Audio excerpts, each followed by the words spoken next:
Growing old is lonely. I'm 72, and most days it's just me and the silence. Children, grandchildren, nieces, nephews, they all loved spending time with me when they were young.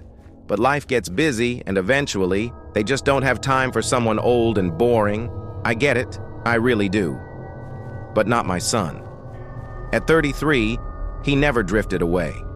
He calls me every single day, without fail. Our daily phone call. He also helps with my dementia, asks me the questions the doctor recommended. Do I know what year it is? What country we live in? My name? Age? Address?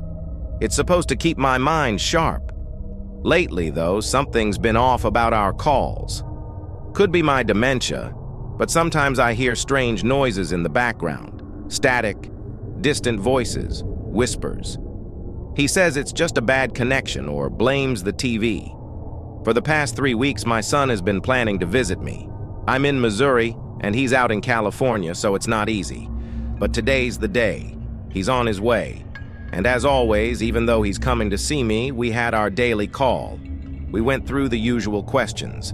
My name, my age, my address. Then I got another call, so I put him on hold. Ma'am, this is Officer Roberts with the Los Angeles Police Department. I'm sorry to call you like this, but we need to speak with you about your son. We've been trying to reach his next of kin. What's going on, officer? Is he in some kind of trouble? There was a pause, like he was choosing his words carefully. I'm afraid it's more serious than that. I'm sorry you have to find out like this, but we just got the tests back. We're finding out the same time as you. I'm afraid your son's body was found 3 weeks ago. No, that's not possible. I've been talking to him every day. He's on the other line right now. He's coming to visit me. Ma'am, unfortunately it's true. The DNA test was conclusive. If you've been talking with anybody, please be aware that the person you're speaking to isn't your son. My confusion turned to a cold, gripping fear. I hung up on the officer, my hand shaking, and switched back to the line with my son. I couldn't speak, just held the phone to my ear in stunned silence. There was no sound, just heavy breathing on the other end. In my head, I replayed myself answering all those questions. My name, my age, my address. And then, just as the panic set in, the silence was shattered by a knock on my door. My bedroom door. The voice on the phone, now low and distorted, whispered, "I'm here, Mom." The line went dead.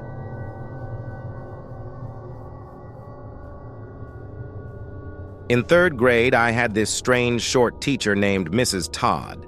She was always super nice to me in class. She'd always call on me to do the fun activities first, compliment me whenever I did something, and was generally just very positive toward me. At the time, I thought she was perhaps my favorite person in the world. I remember even telling my mother about how much I loved Mrs. Todd. Anyways, one day, I sat down at my desk and opened it up to put crap in it, when shockingly I saw that there was a Victoria's Secret magazine sitting in the pull-out drawer. The kid sitting next to me noticed how shocked I was. I thought I was going to get in trouble. And we started talking about how it might have got there. Almost immediately, Mrs. Todd walks up, asks, "What have you got there?" I was seriously confused and told her it was sitting in my desk when I got here this morning. Well, she looks at me and tells me that the kid sitting next to me must have put it there. She kept repeating that statement over and over again, to both him and me, until I finally admitted that I guess he could have put it there.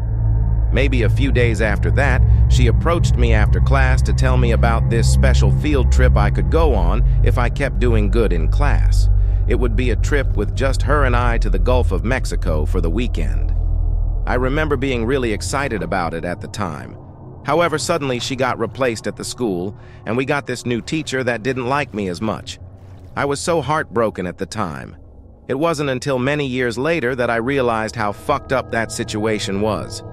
It scares me thinking about it still.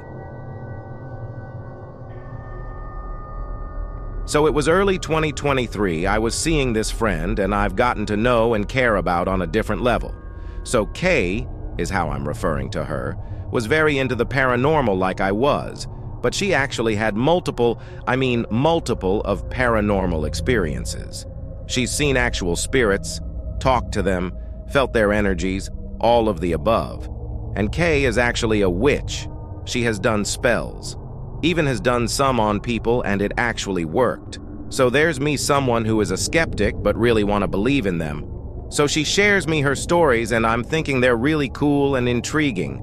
So Kay, who at the time was living with a friend and her friend's house, what's so haunted? I've never been in the house. A old house built in, I believe, the 1920s. And things would happen around any time of day, but it was even scarier at night, of course. So at night, she would call me because she'll get scared. Because almost every night she'll hear footsteps in the house, random talking conversations, whispers, loud bangs. While we would be on the phone, I would faintly hear the noises she'll hear while being on the phone. My skepticism was wearing off a little because I actually never had an experience at all, and this is closest of getting one to me. But since I haven't seen anything, still was skeptical and was coming up logical explanations behind the noises, where I lost all skepticism and become a full-on believer, where one time we were on FaceTime. It had to be like 10 a.m., broad daylight. Kay was at home by herself getting ready in the bathroom. We were talking and whatnot, then Kay stops because she said her heard talking coming from the next room. I'm on the phone and I tell her, I don't hear anything. She still is quiet and gets scared and just stopped doing what she was doing. I keep telling her, I don't hear anything, giving her logical explanations. She calms down and said the talking went away.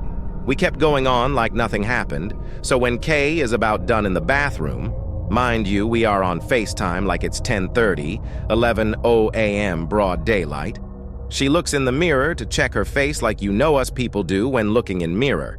As she's checking her face, she's messing with a pimple and turns the camera around to show me. As she does that, an older man's ghostly-looking face appeared in the mirror, and she freaked the fuck out and threw her phone. And I seen it too. She went and grabbed the phone and ran out the house. We're still on FaceTime. She, with a trembling voice, asked me, "Did you see that face in mirror?" I said, "Hell yeah. That shotty scared the shy out of me too."